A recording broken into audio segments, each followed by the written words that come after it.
طبعا احنا نعتذر من كل البزازين وعشان البزازين وشكوا عتوه بالعراق بسبب هذا الموضوع. ها حبايب قلبي، ها شو كافي طبيت مليون، ايش قد تريد انافس كريستيانو رونالدو.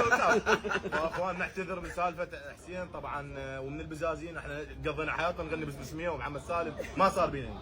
فالبزونه كانت ماكله بصل مدخنه تفاحتين.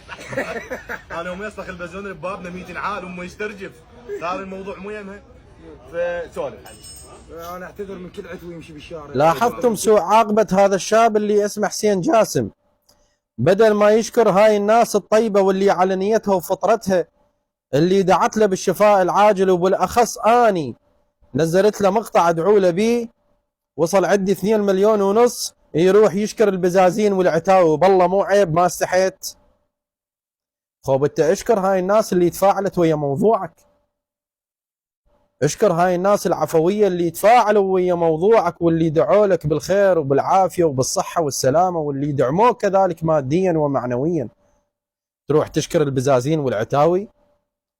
على كل، الكلام كثير وطويل. دع الله أن يحفظك ويوفقك وينطيك الصحة والعافية ويحسن عاقبتك. وآخر دعوانا أن الحمد لله رب العالمين، وإنا لله وإنا إليه راجعون.